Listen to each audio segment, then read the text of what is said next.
যদি প্রগতি ছাত্রলীগের মূলনীতি শিক্ষা শান্তি প্রগতি প্রগতি।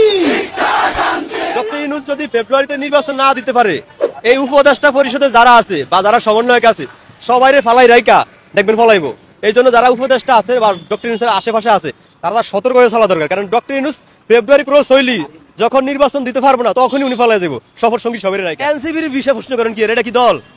এনসিপি এটা দল? ওই যে একটা কথা আছে না, বেআইন আমার জ্বরের মুখে আবল তাবল কয়, এরা জ্বরের মুখে আবল তাবল কয় মিয়া। একবার কয় 300 আসন হইব, একবার কয় 150 আসন হইব। আরে বেটা তোরা তো একটা আসন হওয়ার ব্যবস্থা নাই, সুঙ্গালে বড় বড় কথা কইলে কি ভোট পাওয়া যায়? 5ই আগস্টের পরে ডক্টর ইউনূস বাংলাদেশে যে ম্যাজিক দেওয়া হয়েছে, এই ম্যাজিকে বাংলাদেশ শেষ আর বাংলাদেশের মানুষ শেষ। আপনি দেখবেন উন্নত হয়েছে অল্প কয়েকজন মানুষ, ফের সচিব শফিক আলম আর হয়েছে নাহিদ ইসলাম।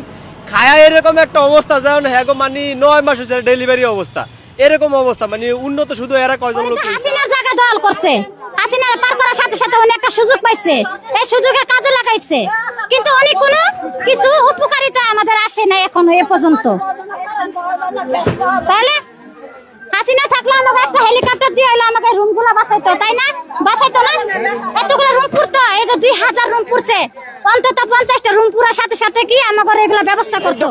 এ তো ভালো পাকিস্তানের দালাল আর আমেরিকার দালাল, এই আইসি দালালি করতে 52 বছর পর কেন পাকিস্তানের মন্ত্রী আইলো এই দেশে? এ ভিতরে আসতে পারলো না? এই দেশের জনগত গণভোট করেন যে তারা কিভাবে 52-53 বছর পর বাংলাদেশের মন্ত্রী কিভাবে আসলো বাংলাদেশে? যারা মা বোনের 30 লক্ষ মা বোনের ইজ্জতের বিনিময়ে আমরা স্বাধীনতা পাইছি, সেই দেশে মাটিতে খাড়িয়া পাকিস্তানিরা কিভাবে আমাদের দেশ দালালি করে? এটাকেই ঠিক আছে? ডক্টর ইউনূস সব কিভাবে আনলো? আর আছিল না দেশে বিএনপি ক্ষমতায় ছিল, এই দেশে আওয়ামী লীগ ক্ষমতায় ছিল, তারা আনতে পারলো না? বিএনপি জন ক্ষমতায় আনতে পারলো না, পাকিস্তানিকে আনলো না কেন?